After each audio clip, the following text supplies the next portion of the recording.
And the order will be Congressman Rehberg, Mr. Cox, and Senator Tester. You have 2 minutes each. We have a timekeeper right out front. Please wave your hand, John and Hillary. So John's manning the stopwatch. Hillary will hold up a sign to give you a warning when you're getting close to the end. So again, 2-minute opening remarks, starting with Congressman Rehberg, then Mr. Cox, then Senator Tester. Good evening, and thank you very much for this opportunity to stand before you and talk to the people of the Flathead Valley and, of course, Montanans. I'd like to thank the Interlake and the university as well for this opportunity. Tonight you're going to hear a little bit about competing visions and competing records. And people ask me the question, Denny, why did you run for the United States Senate when you were in the House and you're on a committee, appropriations committee? And I look at them and say, well, what would you do? If you thought the country was heading off in the wrong direction, under the leadership of Barack Obama and Harry Reid and the Senate as it exists, if you saw that government was intruding in our lives more than ever before, if you knew that you had a senator that voted with the president, Barack Obama, 95% of the time, on issues like the Obamacare, which was supposed to be health care reform, but it didn't reform health care, it just added more people to a failing system. If you saw that the government solution was to try and buy our way into prosperity, by spending money, a borrowed $1 trillion on a failed stimulus that didn't create real jobs.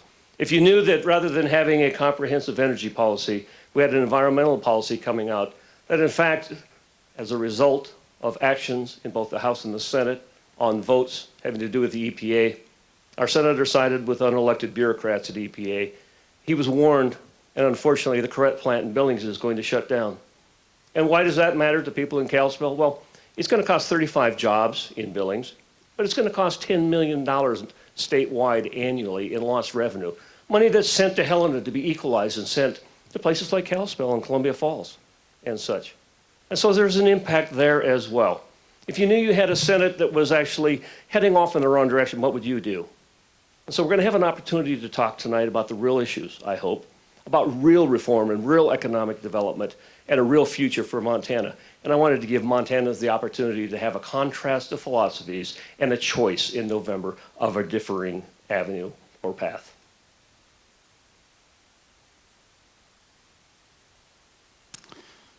Well, it's an honor to be able to stand here and speak in favor of your God-given, unalienable rights. I want to thank you all for coming out and being involved in your government. I think that's super important. I wanted to start with something from the Declaration of Independence. It says, "We are endowed by our Creator with certain unalienable rights." And it goes on to say, to secure these rights, governments were instituted among men, deriving their powers from the consent of the governed. I really want you to think about that, because that's why we're here today, is the Declaration of Independence. Our founding fathers didn't fight and die in order for our government to take from one person and give to another, to pick one business over another business. There's only one reason why they fought and died for you, and that is to secure your rights. Now, it says that their power comes from the consent of the governed. That means you need to be involved in your government. Are you consenting to this government taking away your rights? Well, I stand before you and I don't consent to what the government is doing. That is why I'm here tonight. Now, if you have no rights, you're essentially slaves. Harriet Tubman had a very unique phrase, and she said, "I freed thousands of slaves, and I could have freed thousands more if they would have only known that they were slaves." I urge you, do not let either of the gentlemen before you back into office, because they've both shown that they are not for your unalienable rights. Thank you. I want to say, first of all, thanks to Flathead Valley Community College and to the Daily Interlake and the Flathead Beacon. Frank and Kellen, thank you very, very much. Thank all of you for being here. The folks that are watching on the streaming, it's good to have you here. I've got to introduce a few folks tonight that are here. Special folks to me. First of all, my wife, Charla, who's been my rock for 35 years. Thanks for being here, hon. And my two, I will emphasize, older brothers. My oldest brother, Dave, sorry about that, Dave, who's here with his wife, Rebecca, their daughter, Kelly, and my brother, Bob, with his wife, Lois. Thank you all for being here. You know, I've lived a very blessed life. I've gotten to farm the land at my grandfather's homestead.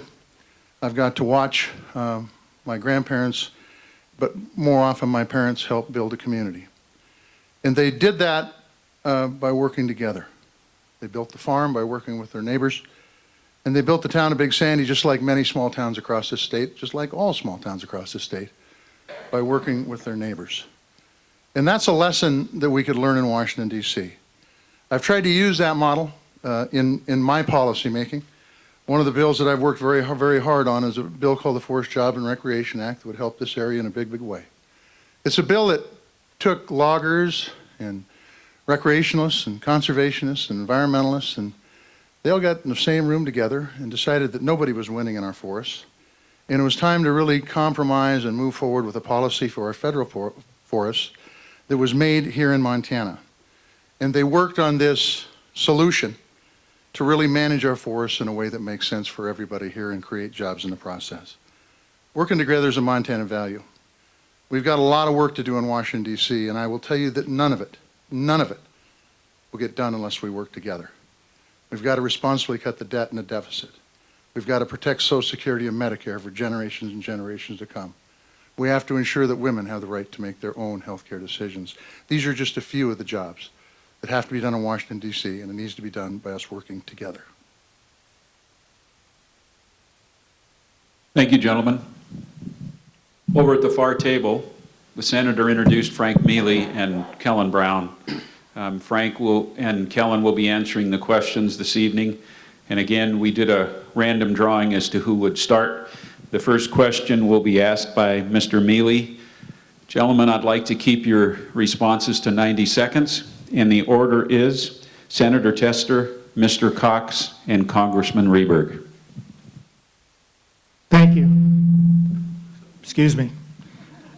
Gentlemen, let's begin with a follow-up to your last debate in Billings. Senator Tester, you claimed at that time that the federal stimulus bill provided $500 million in tax relief for working families and small businesses in Montana. That sounds impressive, but what do we have to show for it? Did the money do any good? And given hindsight, would any of you vote for the $800 billion stimulus bill if you could do it over again? Well, first of all, Frank, thanks for the question. At the time that stimulus bill was passed, as I said in Billings, we were hemorrhaging 800,000 jobs a month and had been for some time. The country was on the verge of a huge depression. Something had to be done. So what did we do? We passed a Recovery Act that basically, I was wrong with the $500 million. It was actually $575 million went to tax reductions for Montanans.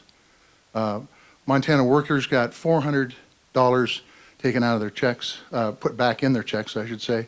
Retired folks got a check for $250. That all helps. It helps create demand, which helps stimulate the economy. Small businesses got $90 million. And I'm talking, these are just Montana numbers. These aren't national numbers, just Montana numbers. There was a housing bill in that for first-time homeowners that offered them the ability to achieve the American dream and get into a home. A very, very good program that helped really stimulate this area in a big, big way because we saw the housing market really flatten out in a big way. We're still not where we need to be. But it was a step in the right direction to help move forward. Look, if we're losing 800,000 jobs a month and we passed this Recovery Act, we saw the job loss be eliminated, flattened out, and we're starting to see job growth now. That was critically important to do at that point in time to be able to put people back to work.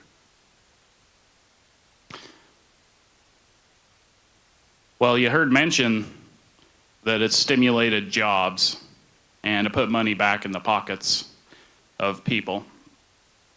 I'm all for you getting as much money, not back from the government, but not taking from you in the first place. It's interesting that, we're talking here about housing being sponsored. We just had a housing bubble that just popped, and now we're dumping more money back into it. I think one of the things you have to realize is the government cannot give you something that it didn't steal from somebody else first. I don't think the founding fathers could have ever even dreamed at the taxation level that the American people would be under. Most Americans are over 50% by the time you add up all the different taxation. And I think that it's not government's role to be taking money from you and giving to you because it's supposedly going to stimulate jobs. The government doesn't create jobs. Entrepreneurs create jobs. Demand of services and products creates jobs. You cannot steal from Peter to pay Paul, although you'll probably always get the support of Paul when you're doing that. So I would like to have a fair government, a safe government, and that's where the government doesn't steal from anybody to give to somebody else or pick favorites. That was President Obama and Senator Tester's big jobs bill. I didn't vote for it then, and I wouldn't vote for it again. Why? Because we knew it wasn't going to stimulate the economy. You don't buy your way into prosperity. You don't borrow $1 trillion against the future and hope that you can spend it and somehow create an asset. You know, even the Wall Street Journal said 12 cents on the dollar went to something that was stimulative. The other 88 cents on the dollar went to pure spending. Now, when Jan and I had to make a decision on the ranch that we needed a new stock trailer, I had to convince her, myself, and the bank that it was a good investment to spend $15,000. And if I didn't anticipate that I was going to make $15,000 in one or 500 or 1,000, it's an expense, not an asset. And that's what that 88 cents on the dollar was. And it's easy to talk about the $500 million that was put in people's pockets, but it didn't create an economy. It didn't create an asset. It didn't give you an opportunity to build on top. We had wanted to suspend payroll taxes on employers and employees. Rather than at 12 cents on the dollar, that money would have gone to Kalispell florists and chiropractors and engineers and I don't know what. Because I don't think government should be picking and choosing winners and losers. Government should be creating an environment of liberating Main Street so we have the opportunity of building a better economy. You don't do it by pure spending, which their jobs stimulus bill was. And that's why I always use the word failed stimulus. Pretty good adjective because it failed. Where are the jobs? Gentlemen would like to give you each a 1-minute rebuttal. The order will be the same. Senator Tester, Mr. Cox, and Congressman Rehberg. If you want to look at the Kalispell bypass, portion of that that's done was done by that failed stimulus package.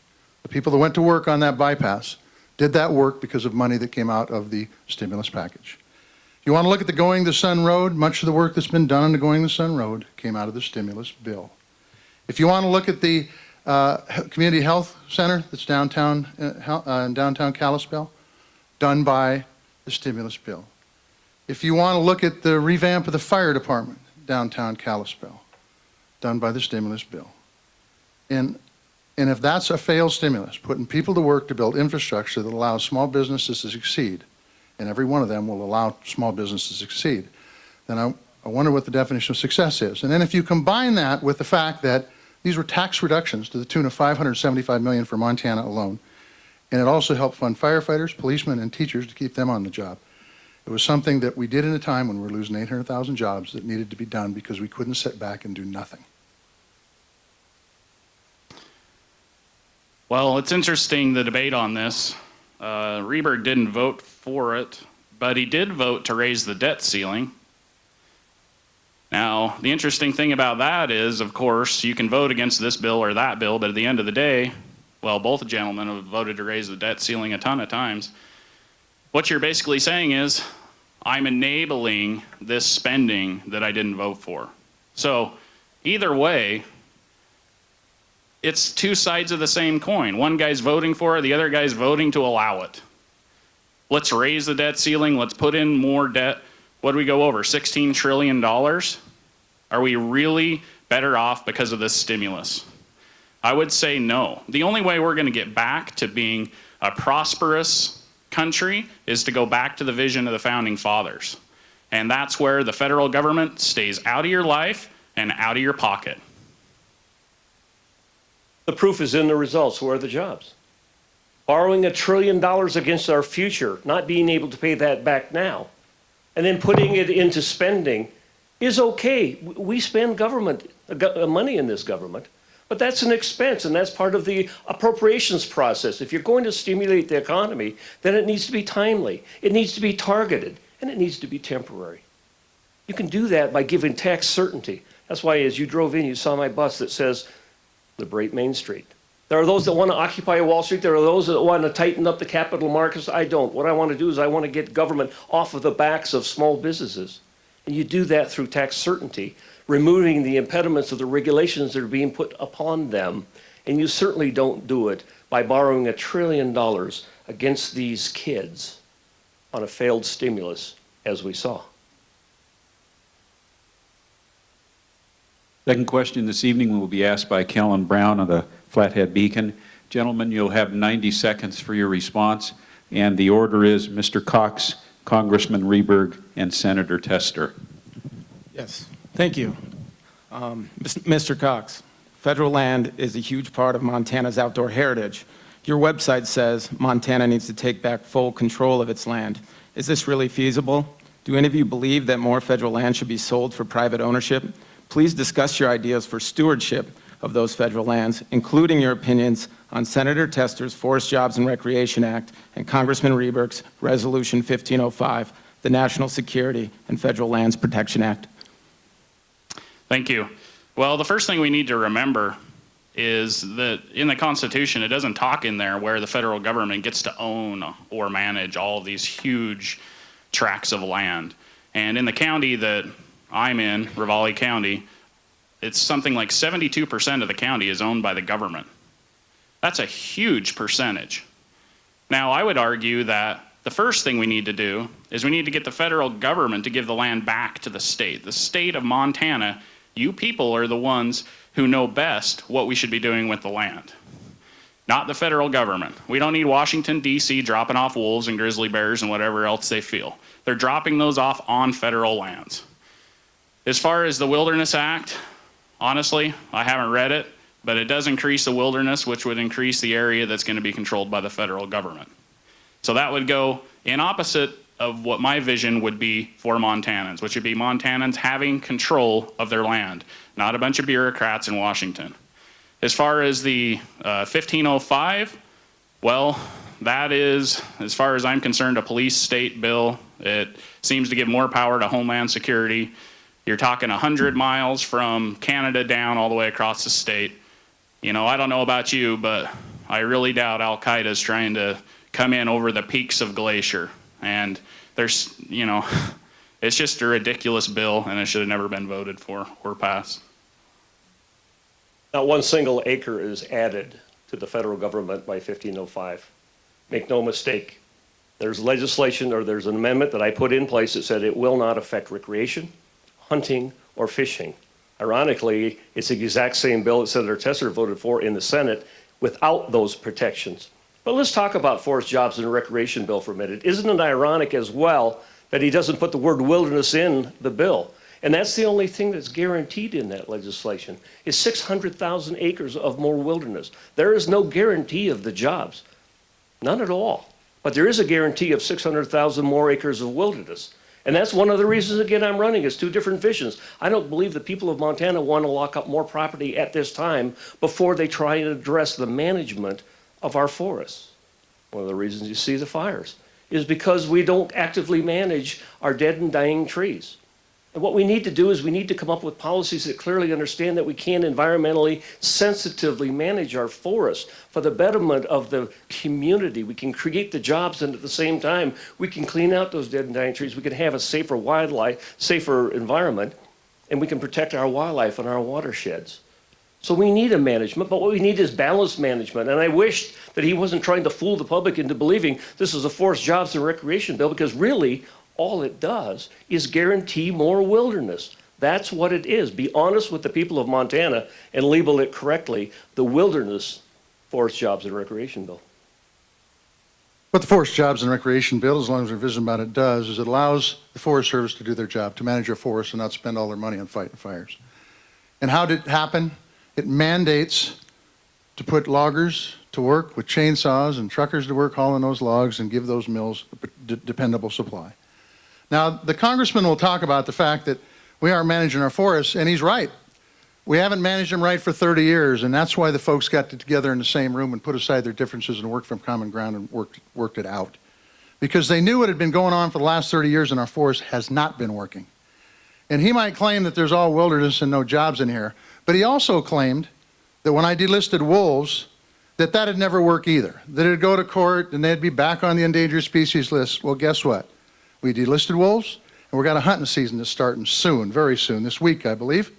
And that delisting happened without the support of the congressman.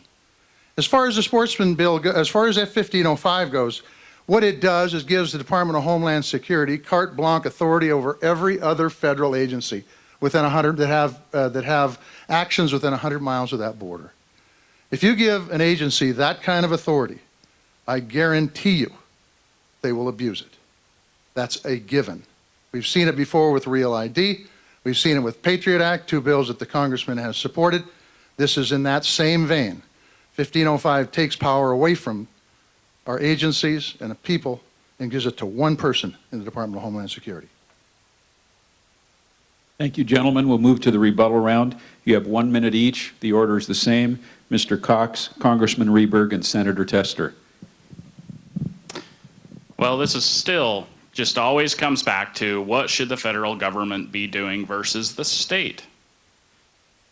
Now, we just heard a great dialogue here about how it hasn't worked for 30 years to have the federal government managing our forests.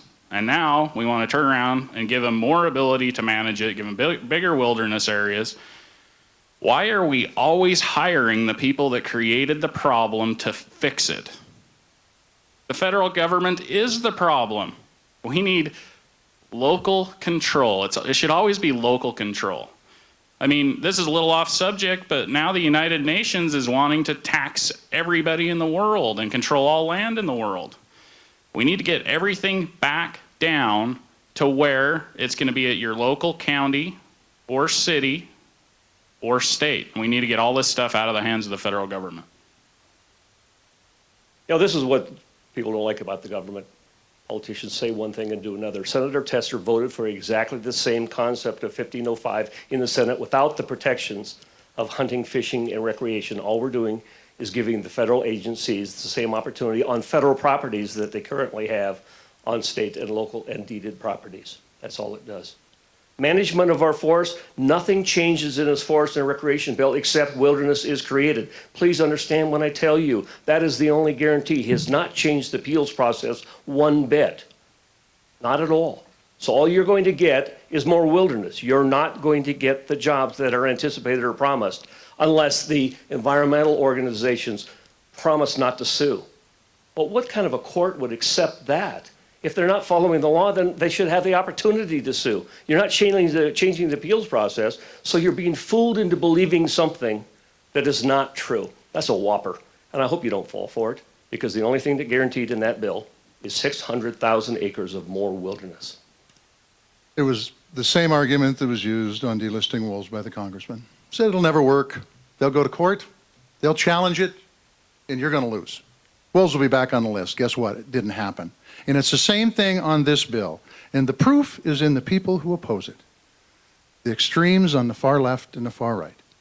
70% of the people in this state understand how important this bill is, and they understand, especially after seeing the red and dead trees and the fires this year, which we could have been harvesting some of those trees if we could have got this bill passed a few years back, could have been prevented, and we could have put people to work right up here in the Flathead with good paying jobs, and manage our forests in a way that makes sense for our kids and our grandkids. But oh no, that can't happen, because the extremes on this bill are the ones that are stopping it from passing, and the congressman is part of that extreme agenda. Thank you, gentlemen. The third question will be from Frank Mealy. We would like your responses on this question to be held to 1 minute each.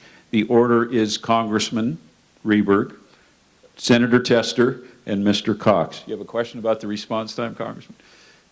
No. Okay, good. We're good. All right. So 1 minute each on the response. So, Mr. Mealy? Senator Tester and Representative Rehberg, one of you apparently favors the estate tax or the death tax, take your pick, but the problem is, from listening to your ads, I can't tell which one of you it is. You both stand accused of supporting the estate tax in each other's ads. To all three candidates, please tell us plainly, are you for or against the estate tax and its impact on small farms and small businesses? Make no mistake, I'm the candidate that wants zero death tax. Jan and I, as a result of a family estate in 1974 and 1976, my family had to sell a third of our ranch, our homes, the corrals, and the barns just to pay the estate tax. It took Jan and I our entire working career in ranching trying to rebuild. We had to build corrals and new water lines, and we didn't even have a house on the place. No family ought to have to go through that. And that's why I have done everything I can to eliminate the death tax. It is not a tax that should be visiting a family when a loved one passes. If you try and enrich yourself with inheritance, you're going to pay an income tax. You're going to pay a capital gains tax. Why does the government feel compelled to have a death tax? And so when I vote against something, I'm voting against a 25% rate, a 35%, 55% rate, because I believe the death tax, based upon our own experiences and not wanting it to happen to any other family, any other small business in Montana, the death tax ought to be zeroed out. Plain and simple, that's my position, no death tax. Next. Sorry. Okay. I want to be clear. All farms and ranches and small businesses domiciled here, I'd like to see exempt from the inheritance tax. And that's why I support a $5 million exemption per person, $10 million per couple. That will exempt many, if not all, of the small businesses and farms in this state. And that's without doing any planning whatsoever. Look, Charlotte and I inherited the farm from our folks. My dad passed away in 2004, my mom passed away in 2009, with far less exemption than that. And they worked hard, and they started planning. We paid not one penny in inheritance tax because they planned for the future. $5 million and $10 million is a reasonable figure that exempts 99.9% of the small businesses and farms and ranches in this state and doesn't offload the additional tax burden onto the middle class. Well, you just asked a libertarian a tax question. There's not going to be anybody who's going to be better on taxes than me. I mean, how isn't the government in our pockets? You're alive, they tax you. You go to the gas station, they tax you. You die, they tax you. I mean, what's enough? And I get these arguments, it's, poor versus rich or whatever, but the deal with America is we're the only form of government that allows for three classes of people. And you have the opportunity to be in the upper class, the middle class, and in communism, you only have the elite class and everybody else, the slaves. So I think we need to get rid of the estate tax. We need to keep that money in the pockets of the people.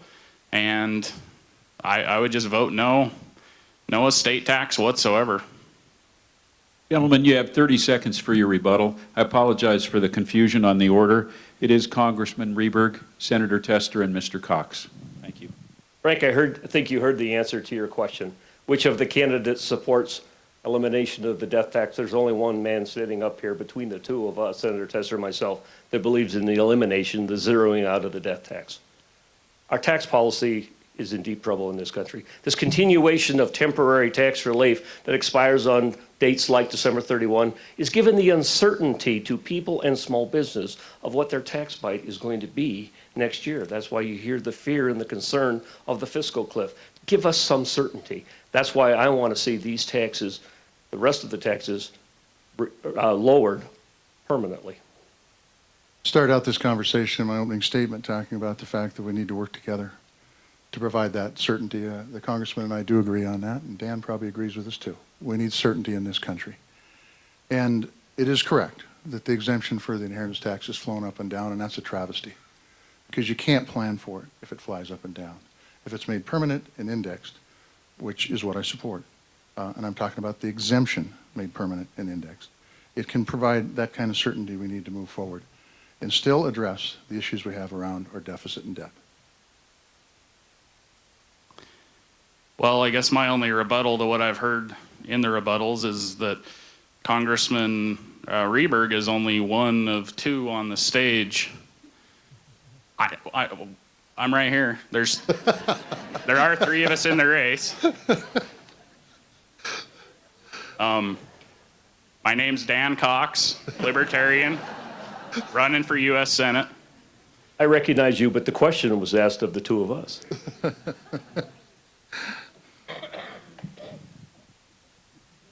All right, gentlemen, thank you. We're going to do something a little bit different on this next one. This is a candidate's choice, and Mr. Cox, you were drawn first, so you have the opportunity to ask a question of either of the other two candidates, and you have 30 seconds for the question and 1 minute for the response.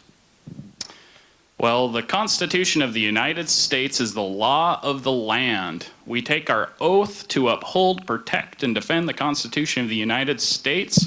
So help us God.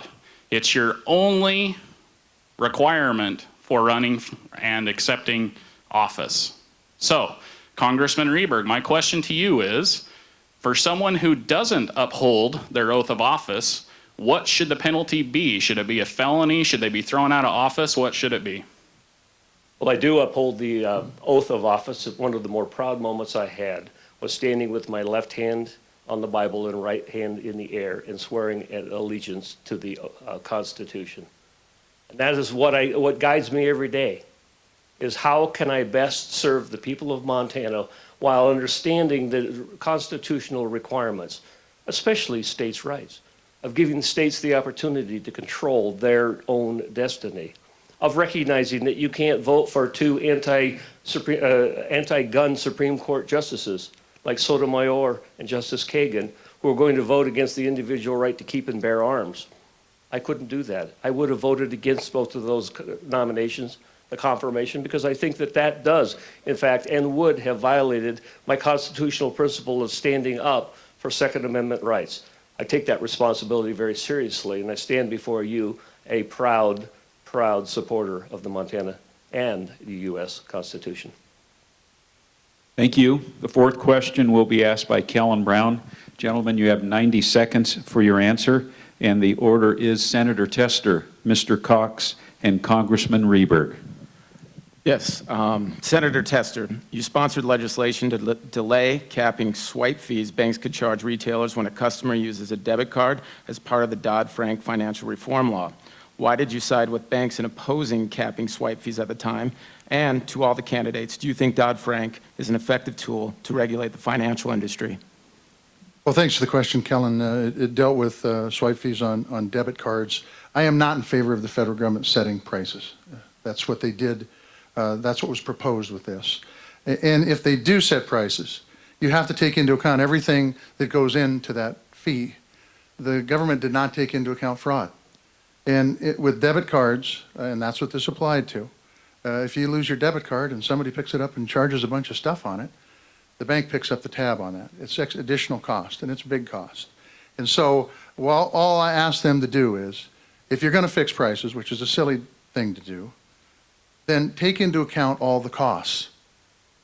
We were not successful in getting that done. I think we only got 56 votes, and in the Senate, traditionally, you have to have 60 to get anything done. But the bottom line is that I'm not in favor of the federal government setting prices, and when they do, they have to take into account all the fees and all the costs before they do that. And fraud is a big, big part of that.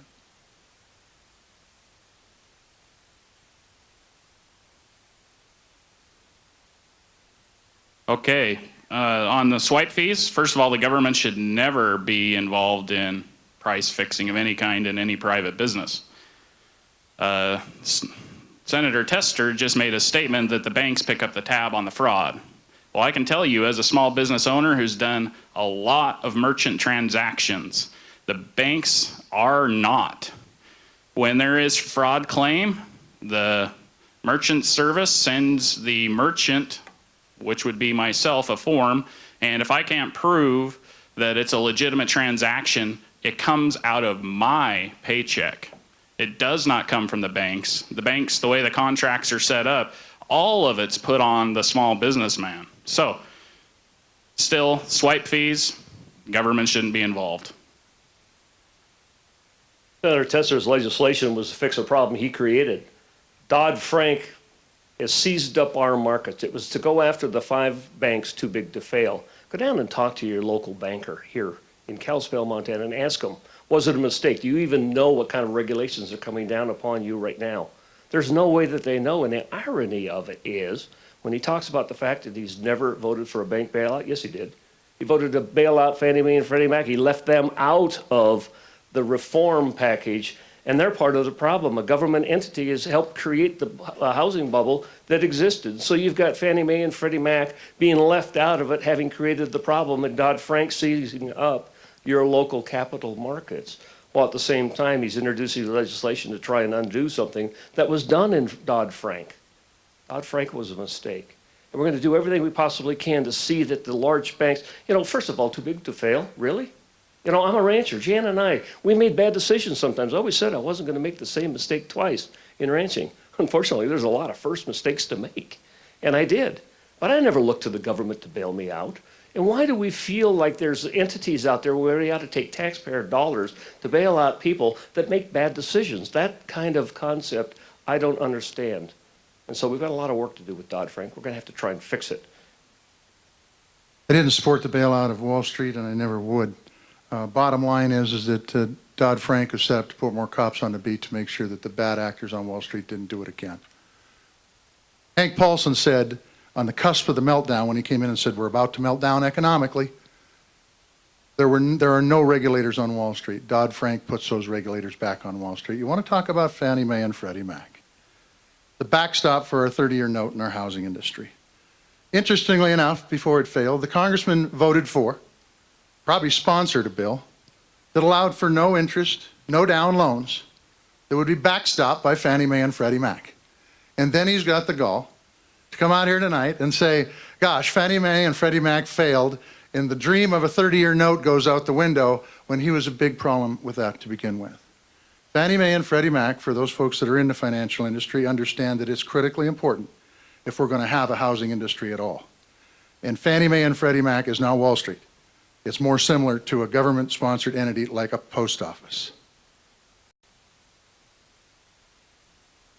Well, we hear over and over that Rehberg's a problem and Tester's a problem. I'm going to agree with both of them.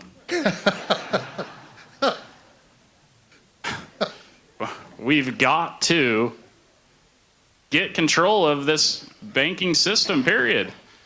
I mean, you got to realize that the people who are in power, they love these housing bubbles because if you listen to what Thomas Jefferson said, he said, if you ever allow private banks to control the issuance of your currency, first by inflation, then by deflation, they'll deprive you of all property and leave you homeless on the continent your fathers conquered.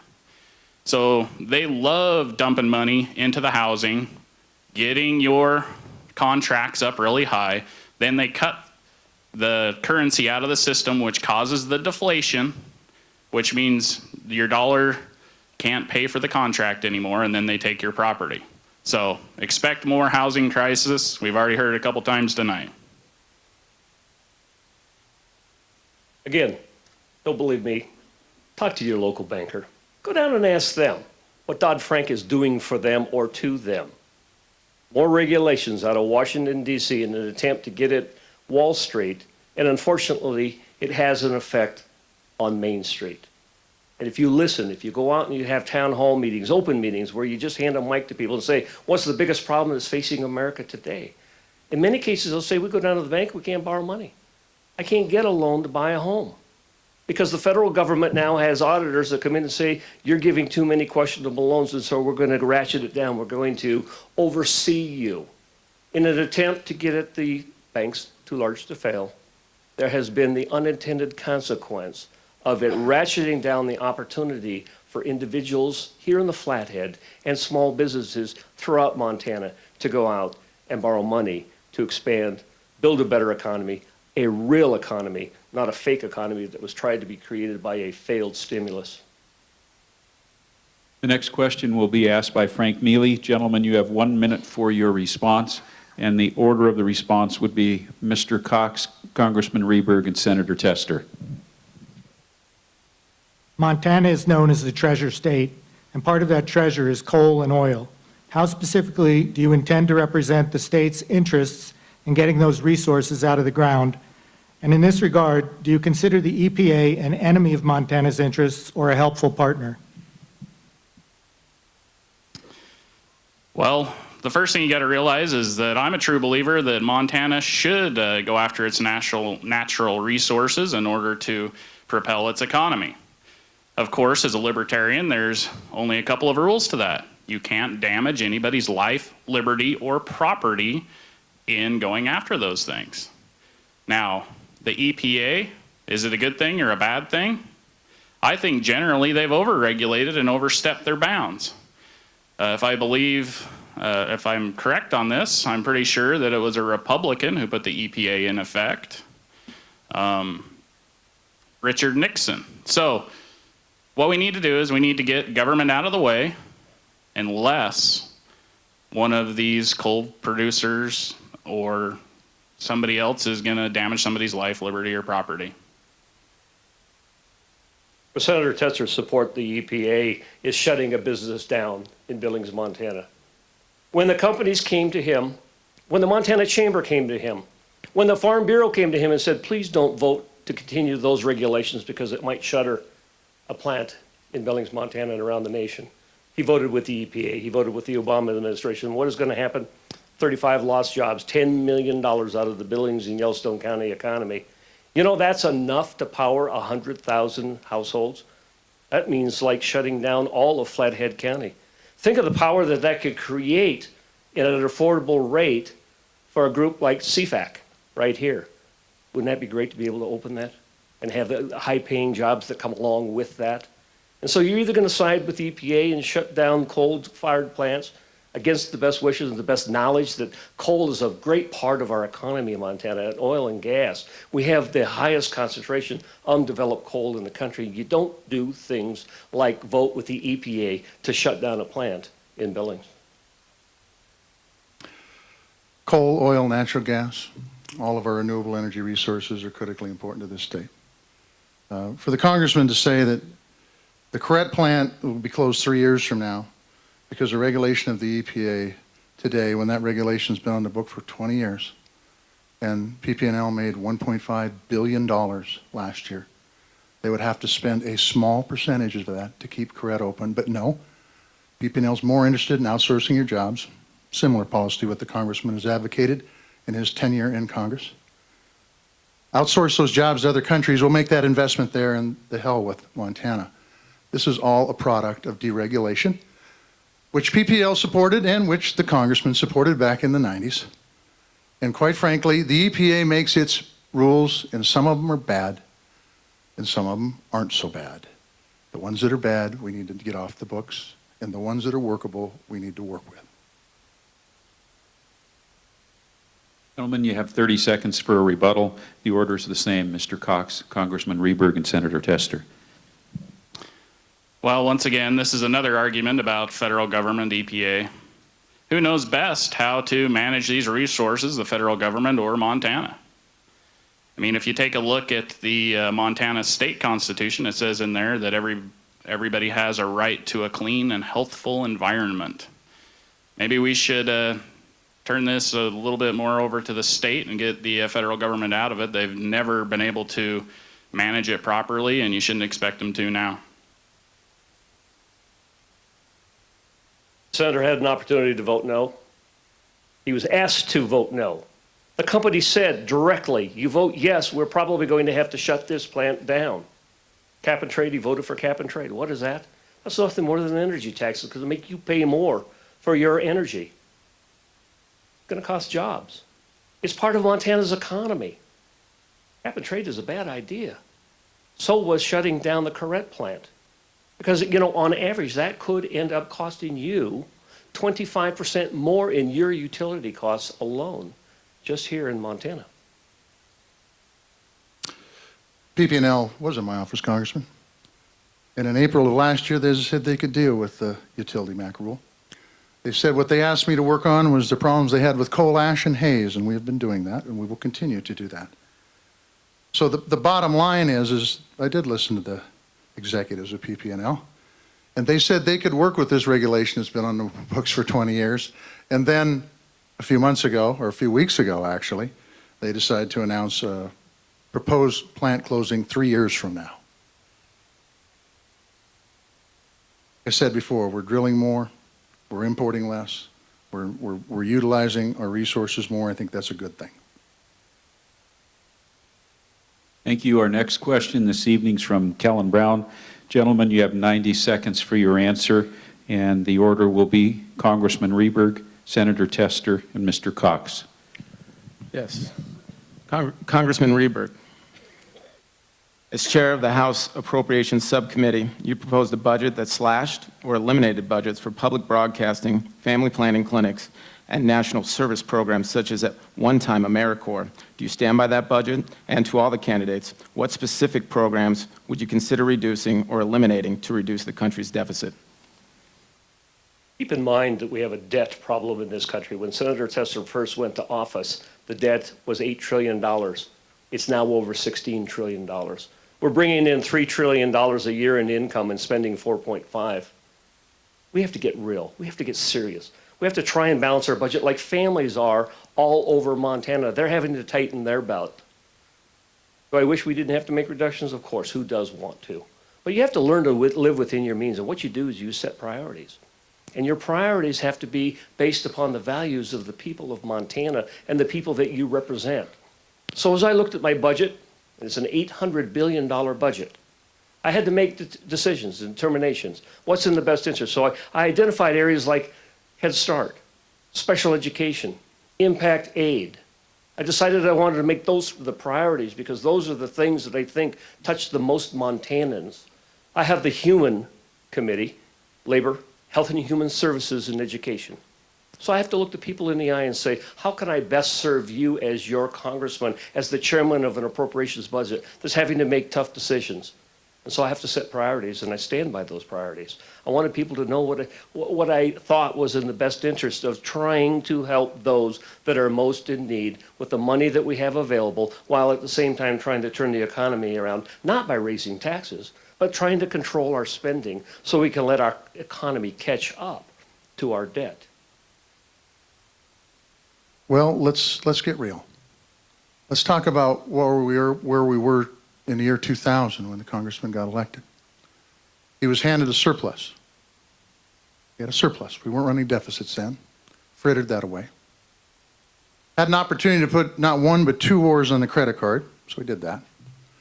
Prescription drug program on the credit card. That's the debt. A major, major, major tax cut paid for. Yeah, on that credit card. So if you want to talk about a long history of not being fiscally responsible, not being responsible, period, the congressman needs to look in the mirror. As far as the programs that you cut in your subcommittee, the Title X clinics that thousands, tens of thousands of women depend on for their health care and prevention in health care speaks for itself. They can't get it anywhere else. The AmeriCorps programs that puts our kids and our seniors and everybody in between to work does exactly that, teaches them how to work with their hands and keeps our seniors occupied. But those weren't good programs, because what we're going to do is, instead of keeping those programs, we're going to keep the tax breaks for the wealthiest of the wealthy. And that's how he's been budgeting. This is the most incredible discussion I think I've ever heard. We're talking about nibbling on the edges. I mean, PBS, some of these things, do you know what we spend the most money on?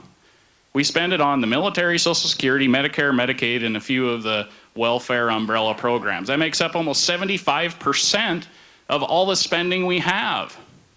And we're talking about cutting PBS and a couple of these little things. Give me a break. When Ronald Reagan got into office, there was a $900 billion deficit. By the time he left office, he'd increased it $1.7 trillion. Do you know how much money that is in 80s money?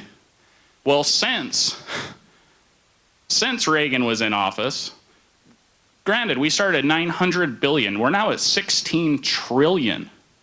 These guys aren't talking about reducing anything. They're only talking about nibbling at some of the proposed increases in government spending. If you want to get real about getting back to a government that sits inside your Constitution that'll fit in there, which is what we need, you need to vote libertarian. Because I can tell you this right now, about 1.1 trillion is going to be collected this year in income tax, and we're going to be another 1.7 trillion in debt.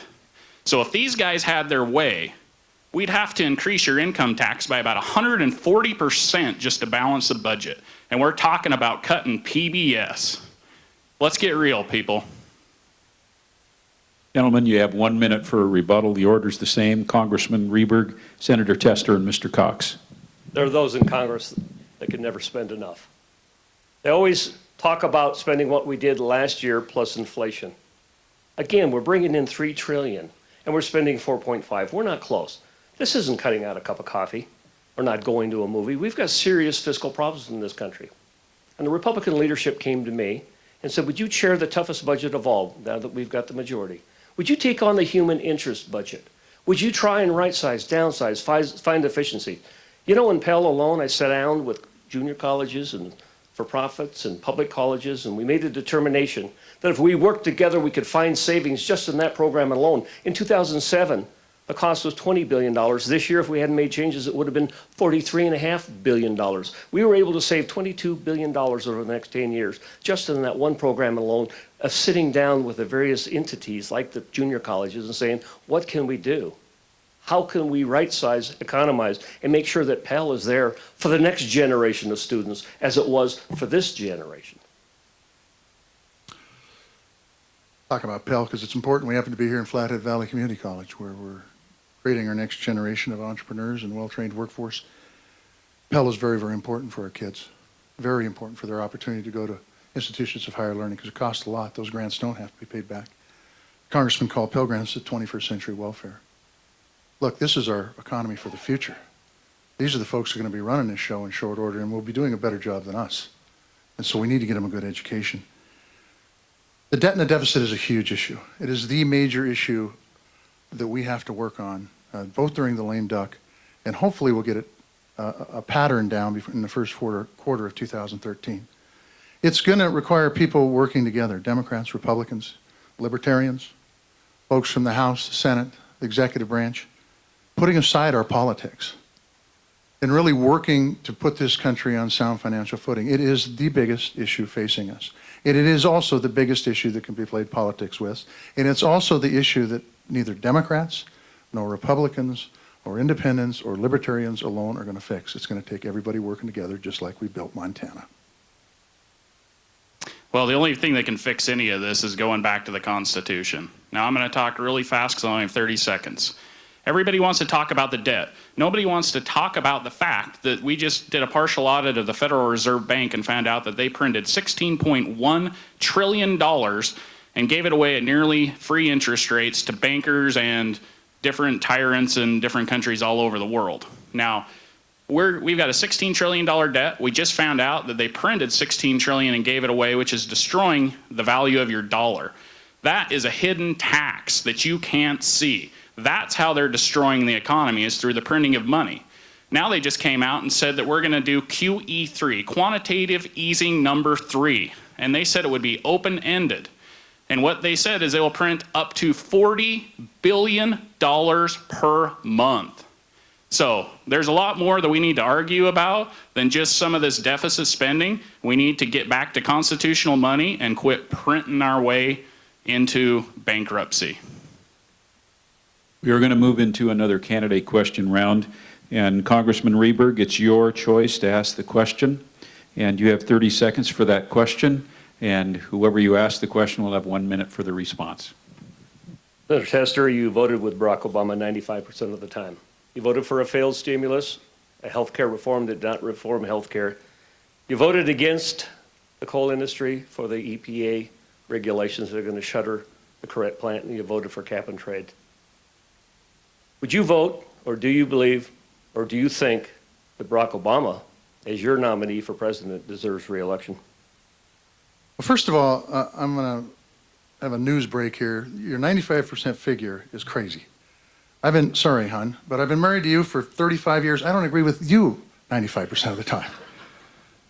I mean, I've got to tell you, it's inaccurate and it is misleading, and you know it, and it's the same thing with the list that you came down. Now, the fact is that I never voted for cap and trade. I, along with almost 3/4 of the Senate, voted to take up an energy policy for this country that we still don't have.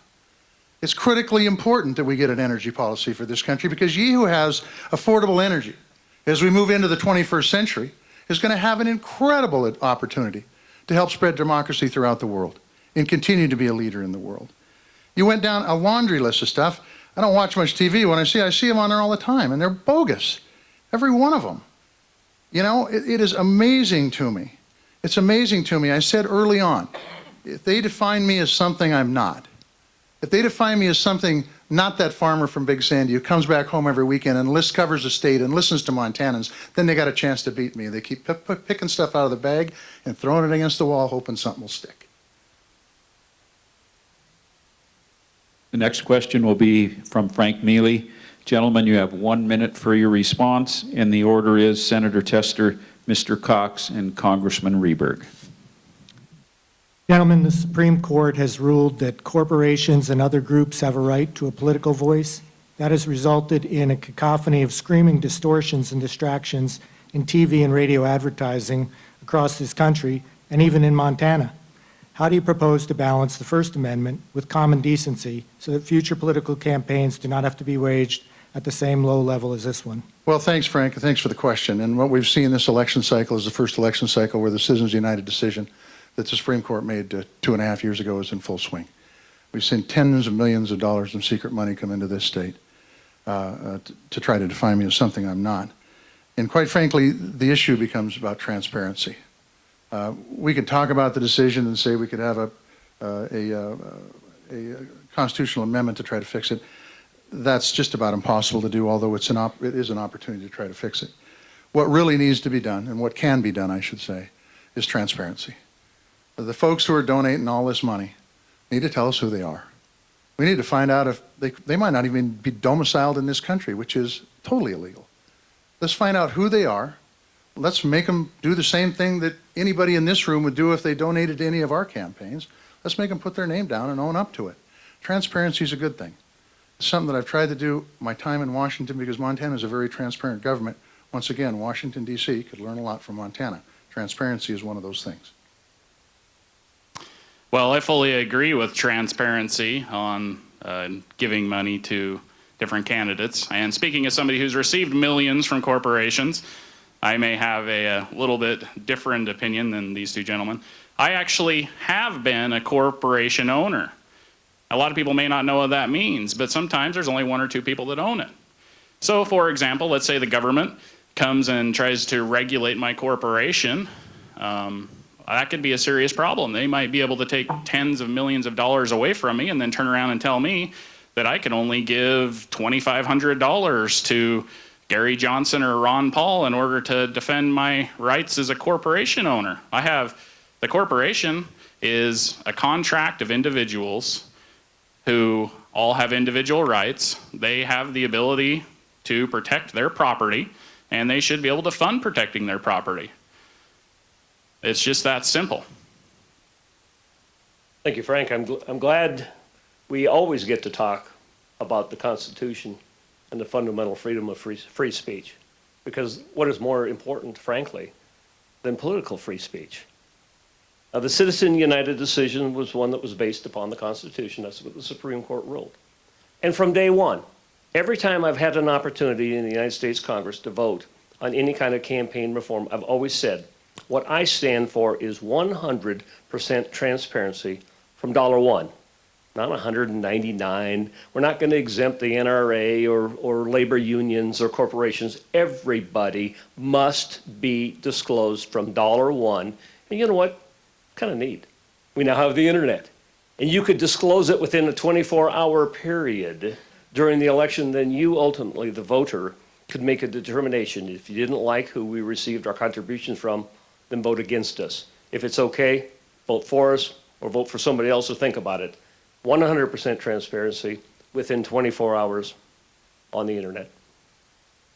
You have 30 seconds each for a rebuttal. Senator Tester. Yeah, thank you. The problem is that Citizens United does not require any sort of transparency, so we don't know who these corporations are. We don't even know if they're from this country. Look, if you think a corporation is a person, if you really think a corporation is a person, then the Citizens United decision would be okay with you. And they would probably endorse you, Citizens United, like they did my opponent, Congressman Rehberg. But the fact is a corporation is not a person. It's different than me. My wife and I have a corporation too, and it's different than us. People are people. Corporations are entities.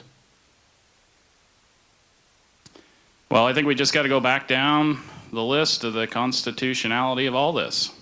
If corporations aren't people, then let's take away their right to a fair trial. Hey, let's just take their property. We don't need a judge or a jury. They're not people. Let's just go raid the till. The Constitution is for justice. And if you own a corporation, you have the right to protect that property that the corporation makes legally. I think Montanans want everybody to be treated the same. We don't necessarily need to define what a corporation is or what a union is or what an organization is, as everybody feels like everybody is going to be included in any of the control or regulation. And my plan does that. Again, no special treatment for anyone, 100% transparency from $1. Then you don't have to get into defining what is what and who is who. I think that's what Montana voters want, and I think that's what the Constitution can support. Next question will be asked by Frank Mealy. Gentlemen, you have 90 seconds for your response, and the order is Mr. Cox, Congressman Rehberg, and Senator Tester. Congressional action and inaction has resulted in January 1st, 2013 being labeled Tax-mageddon, as the largest tax increases in history are about to take effect. In addition, because of the failed debt reduction negotiations, Congress has put in place sequestration rules that will force $1.2 trillion in automatic budget cuts on January 2nd, the following day. What is the effect on the economy and the country going to be from this 1-2 punch, and what will you do to protect Americans from it? Well, I think the first thing that we need to talk about is what are we going to do if we don't cut? Think about that for just a second. If America truly becomes bankrupt, what does that mean for each and every individual in America? I can't think of a country in the entire world that's gone bankrupt and out of the ashes has risen this free, prosperous people that have rights. You know what comes in its place? Tyranny, communism, fascism. What we need to do is we need to take a really hard look at where we're at. We're going to be another 1.5, 1.7 trillion upside down again this year. Do I think we need cuts? Absolutely. Is it possible that it's going to hurt? I think so, because there's a lot of taking from one individual and giving to another. And what we need in America is what we are founded on, which is where every Montanan grabs their bootstraps and they get up in the morning and they go out and they fend for themselves. The beauty of that is when you're independent of government, you're free. When you're dependent on government, you're a slave. And what we need to do as a country is work to get as many people independent of government as possible. So I think the cuts would be great, and I think they should quit raising the debt ceiling. First course of action in the new United States Congress, beginning next year when I'm in the Senate, will be to repeal Obamacare. That solves $1.7 trillion of the problem over the course of the next 10 years right there. Secondly, I would immediately make permanent the tax relief of 2001 and 2003. As I talk to small businesses and individuals, they want to know what their taxes are going to be. As it is right now with the death tax, it goes back to $1 million and a 55% rate. If we eliminate the death tax, if we make the other tax relief permanent, you know, when we repeal Obamacare, we get $517 billion back into Medicare that was taken out to help set up a new entitlement. That was not the right thing to do. I want you to keep in mind that I voted against the super committee because I never thought it was going to work in the first place. hire 12 people to go behind closed doors to make decisions about the country? I thought Congress was a super committee. There's 435 of us. That's pretty super. We should be making those decisions. We can make those decisions. And so what I have promised is the first piece of action would be to repeal Obamacare so we can get back to doing what we really need to do and reform health care. And we can come to grips with our fiscal problems. And that saves $1.7 trillion. And by then making the tax relief permanent, it will give certainty to small business to begin building that economy that we know is just ready to bust loose. If people know what the rules are going to be and what their taxes are going to be, what their cost of doing business is going to be, they're ready. Let's get government out of the way. Well, I would just say that if you got a pre-existing condition, too bad, because you're not going to be able to get insurance because there won't be that piece of legislation to hold insurance companies accountable. If you get sick, get booted off your insurance policy, too bad, because there's not going to be anything there to be able to hold those insurance companies accountable. The list goes on and on. If you've got a kid 26 years of age, if you're concerned about prescription drug costs, the list goes on. But the question was about the deficit and debt. And I talked about it a little bit earlier in this debate. The sequestration, the fiscal cliff that we're going to be up against as of January 1 of 2013 is real, and it's important that we work together to fix it. The Budget Control Act, that if we wouldn't have passed would have put the country into default, required the super committee to meet and come up with a proposal. They never came up with it. So now what does it require? It requires that big super committee called the House and the Senate, made up of Democrats and Republicans and independents and libertarians, to all work together and come up with a proposal, a major proposal that reduces our debt and our deficit in a big, big way. There's a lot of templates out there. There's a lot of folks that have done work, including the super committee, that we can go back to and work and get it done. But the bottom line is, if we don't work together, we're not going to get the job done. And that's job one in the lame duck and in the new Congress. And I look forward to working on this problem because it's a problem that we can solve, but it requires us working together like Montanans. 1 minute each for the rebuttal. Mr. Cox. Well, it is interesting that this question turned into a debate about Obamacare. I think that's fantastic. I'm going to address that a little bit. Congressman Rehberg just said that we're going to save all kinds of money if we repeal Obamacare. The only problem is the slogan of the Republicans right now is repeal and replace Obamacare. Now, if you're one of those individuals in this room who does not want Obamacare, why would you want to replace it with Republican care? You know, I saw an article just the other day where Mitt Romney came out and said he's going to keep huge portions of Obamacare, or that he would. Who is the father of Romney care? I mean, come on. This is just the left and right paradigm once again. You know, one person says they want it, the other one says they're going to repeal it. At the end of the day, you're going to get something in between that was either, you know, proposed by Republicans or some bipartisan committee. Once again, they're just nibbling on the edges. This is not going to happen if you vote for these men.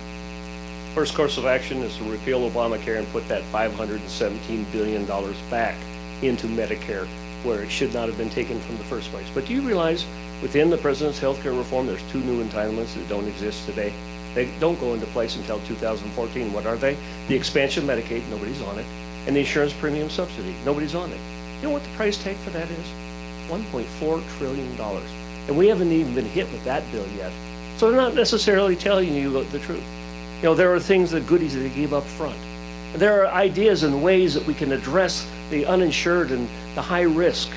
We can do that. We've done that. We had a high risk pool. We had the very same thing in Helena already, and the president's health care reform destroyed that and started all over again.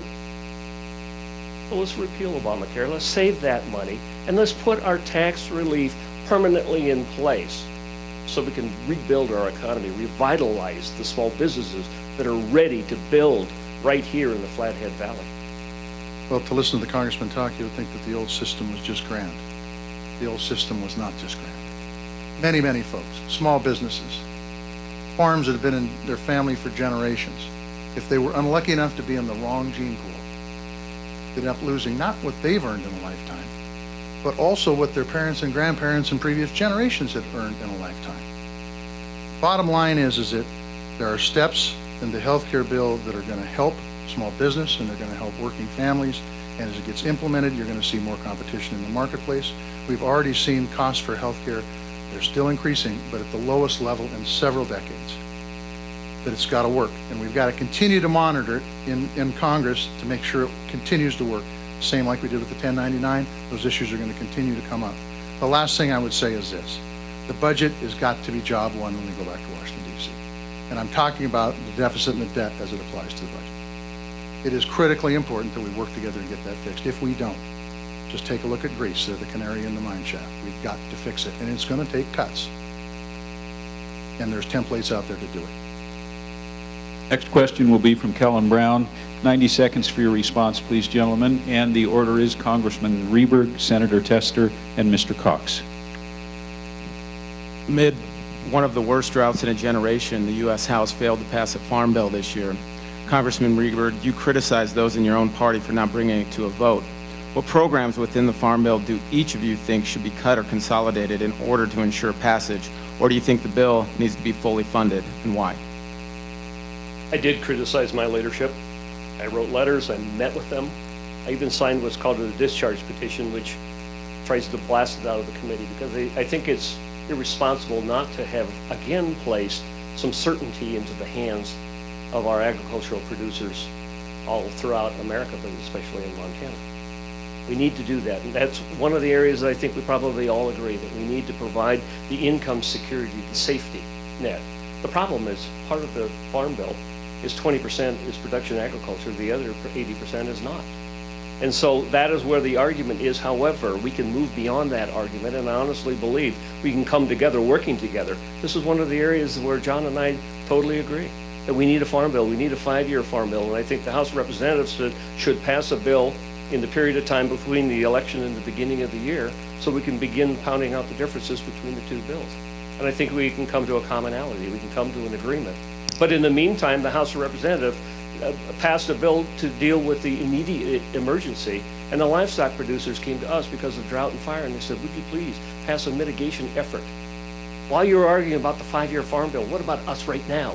And we passed it in the House, and it's been held up in the Senate, and they're playing politics with it in an attempt to win their way on their bill. Move beyond the partisan politics in the Senate, show some leadership, and pass that livestock mitigation bill that is sitting in the Senate. We can do that in a lame duck session, and we can address the immediate problem. We ought to have passed the farm bill before we left on vacation 2 weeks ago. And the congressman should have kept the House in order to get that done.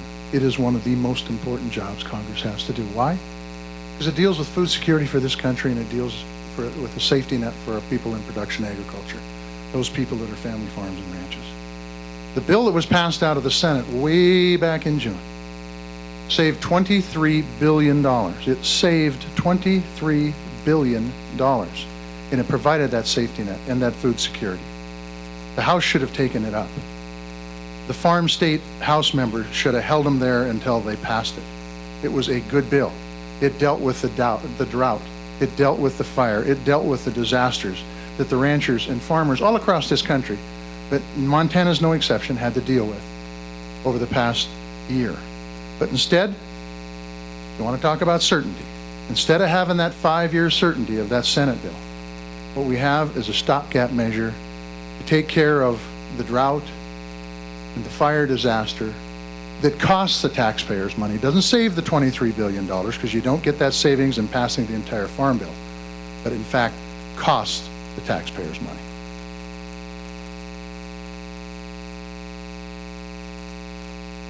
Well, once again, we're just talking about the different forms of government. I'm going to give you a few definitions so that we can figure out what form of government we're talking about here in the Farm Bill. If you have a communist government, they believe in abolishing all property and having the state own all of it. In a fascist government, they believe that you may have some title to your property, but generally the government's going to decide who the winners and losers are. In a free market, capitalist, laissez-faire society, what would happen is those businesses that had the products and services that the consumers wanted would survive and continue on. Now, obviously, we do all need food. But I guess my question is, why is the government always dipping their hands in these things? How come they're always taking from this business owner to give to this business owner, taking from one individual to give to another individual? The government needs to get out of the business of picking winners and losers. That's not what they're supposed to do. Our government is supposed to do one job, and that is to secure your individual rights that were given to you by your Creator. Again, there's probably nobody more disappointed than I that I couldn't get the leadership to listen to us farm state representatives, because we honestly believe it's in the best interest to have a stable, certain farm bill in place. But in the meantime, we did pass, in fact, livestock disaster mitigation and emergency bill that could have been acted on, but for partisan reasons, they held it up in the Senate, and they did not allow us the opportunity to help the farmers and ranchers that had drought and fire damage to their livestock. And so I'll do everything I possibly can to continue to work during the period between the election and the beginning of the new year to try and get them to move that farm bill forward so it's in place. Now, keep in mind, the farm bill is fully funded through the next harvest. Through the next harvest. So it's already been paid for up until Montana's next harvest. But I don't get any comfort in that amount of time. We must stay diligent in trying to pass a farm bill for the betterment of our agricultural producers so they have that certainty. The drought and disaster programs are non-existent right now because that farm bill wasn't passed. And if you take a look at it from the Senate perspective, you had a chance to get a 5-year farm bill that saves $23 billion, or you got a chance to have a stopgap bill that costs the taxpayers money. It makes no sense whatsoever, if you want to talk about certainty and you want to talk about fiscal discipline, to not pass the Senate Farm Bill, because it does everything we need to do in this country. And since agriculture is the #1 industry in the state of Montana, it's pretty darn important to have people that go to bat to get things done and not just give them lip service.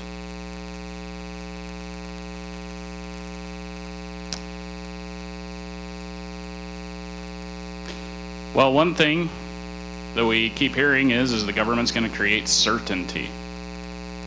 That's interesting. The only certainty the government's going to create for you is more debt, more inflation, and a poor economy unless they get out of the way. And it is very interesting that we're still not talking about inflation. $16.1 trillion spent, $40 billion a month more to be printed. We don't have the money to be picking between one business or another. That is not what our government's for. We'll be moving into another candidate question round, and it's 30 seconds for the question, 1 minute for the response. Senator Tester. Yeah, thank you. This question is for Congressman Rehberg. Congressman, over the past year, you've tried to eliminate the Title X program 3 times. This program serves 26 clinics across Montana. One of them's here with the Community Health Center right here in Kalispell. It serves tens of thousands of women. You have been criticized for claiming that Title X is a duplicative program when in fact it is not. Many women would flat not be covered for preventative services or be able to get their health care taken care of. If women can't use Medicare or go to Title X, where are they supposed to go for their health care if you have your way? I do take my job seriously in the Health and Human Services Appropriations Subcommittee. And what we tried to do is we tried to find areas where there was either duplication or the government had expanded beyond what it was intended to go to. You know, Obamacare is nothing more than a government run or government getting itself between a doctor and the patient or a doctor and the hospital. And we made a determination that family planning services and such were covered for the poor under Medicaid. We have Medicare, we have Social Security. We want to preserve and protect. And you don't take $716 billion out of Medicare and hope to preserve and protect. You don't take money out of various programs that are working just fine, like the high-risk pool up in Helena, and destroy it with a new program. You don't create new entitlements that don't exist when you already are having financial problems that exist already. And so we looked government-wide and we made a determination that Medicaid had expanded to the point where it could take care of those that are most in need. And we don't want to do anything that's going to harm the health care of an individual by getting between a doctor and their hospital or a doctor and their patient. Okay, we're going to go into the closing statements. You have 2 minutes each, gentlemen, and just to let you know, the order that you will be responding was through a random drawing of the folks, financial folks at the Interlake Business Office. So, first up, Mr. Cox, then Senator Tester, and then Congressman Rehberg. Well, thank you for giving me this opportunity. It's been an honor to fight for liberty. Hopefully you feel I've been straightforward with the questions that have been asked me. I don't know if you noticed earlier, but I did ask Congressman Rehberg what the penalty should be if someone didn't uphold their oath of office, and he totally ignored what that should be. You know, we've tried it all different ways. We've had Republican presidents, we've had Democrat presidents, we've had Republican in control of the Congress, we've had Democrats in control of Congress, we've had it split, and we've had every way in between. All it's gotten us so far is debt, inflation, and war. Now, I totally disagree that these gentlemen have upheld their oath of office. And without singling either of them out, I'd like you to look up and see who voted for the National Defense Authorization Act, which allows the president to detain you without trial and also breaks posse comitatus because he uses the military to do so. Look and see who's voted for the Patriot Act. Look who's voted for the Real ID Act, papers please. Look and see who's voted for the big prescription D plan. Look who's voted for Obamacare. Look who's voted for the stimulus. Look who's voted for the banker bailouts. Look who hasn't gone after the Federal Reserve Bank for printing money outside of their congressional authority, because Congress is the one who's supposed to coin money. I think you just need to look at these things and say, have these gentlemen upheld their oath of office? Well, one thing I can promise you is I will, to the best of my ability. And I hope you'll support me, because supporting me is supporting liberty. Thank you. Well, I want to thank the Interlake and the Beacon for holding this debate. I want to thank Congressman Rehberg and Dan Cox for being here today. It has been an interesting debate, and I want to thank all of you for being here. It's been interesting because there's a clear difference between the Congressman and myself and Dan Cox. The fact is that if you take a look at the record of accomplishment that I have done over the last 6 years, and the Congressman's case, his case over the last 12 years, and talk about fiscal responsibility, the man who started out with a surplus and ended up putting 2 wars in a prescription drug plan on the credit card, along with the a tax policy that inflated our debt. If you look at the person who wants to make sure that people with pre-existing conditions or people who get sick and get thrown out the policy, folks like Lisa Jones, quite frankly, who went to a Title X clinic right here in Kalispell and is here tonight because of that Title X clinic, the clinic that Congressman Rehberg wanted to put out of business. If you want to talk about infrastructure, in 1960, the town of Kalispell talked about putting a bypass around this town to help the downtown community become more successful. We finally got it done, or started on that road in the last 3 years. Look, this campaign and this election is about responsible decision making. You can take a look at the responsible decision making. You can take a look at who's got your priorities in mind versus his own priorities in mind. You can take a look at the guy who protects tax breaks for millionaires but doesn't protect folks like Lisa Jones. Ask for your vote on November 6th. Thank you. We do have 2 paths. One is a government solution and a government path, and the other is mine. Senator Tester talks about effectiveness. Yes, he was very effective in supporting the president as the 60th vote for Obamacare. We would not have it if it hadn't been for his 60th vote. He was very effective in voting for a failed stimulus, very effective in voting against the coal companies in Billings, Montana, shutting the Corrette plant down, costing us $10 million out of our economy. He was very effective in supporting 2 justices for the Supreme Court that are anti-Second Amendment rights. That's effectiveness. That's a government solution. And when asked why I run for office, as I travel around the 56 counties and they say, what's the difference? Why are you doing what you're doing? I'm saying, as the government grows bigger, we lose our freedoms. We lose our opportunity. And I look at the next generation and I say, do you think when I have my town hall meetings. You're better off than your parents and grandparents. And everybody puts their hand up and say, yeah, we are. And when I ask the second question, do you think your children are going to have the same opportunity, are going to be better off than you? And they say no. And usually they say because the government is growing so large. They're making decisions that don't make sense. That we want to have an opportunity to prosper and grow like you did, Dad, like you did, Grandpa. Why can't I? What is with the EPA? Or what is with the Dodd-Frank? And why are these regulations coming down? Why can't I borrow money for my business? Why can't I afford a home? Usually the answer is the government is getting in the way. They want to get between you and your doctor. They want to make a decision. Just ask the folks up in Lincoln County how easy it is to live under 11.9% unemployment because they can't do what they need to do to get into the forest and work because of the appeals. They can't get into the mines and they can't expand and grow because of regulations that are keeping them, a permitting process that is not allowing them that opportunity.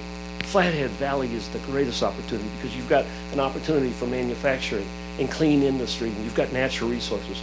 I want to be a part of that. And I'm asking you, don't go down the old path. If you like the path we're on, the path that we've been under the last 6 years of growing government, that John Tester's your guy. But if you think and believe in freedom and prosperity, then I'm asking for your vote for the United States Senate.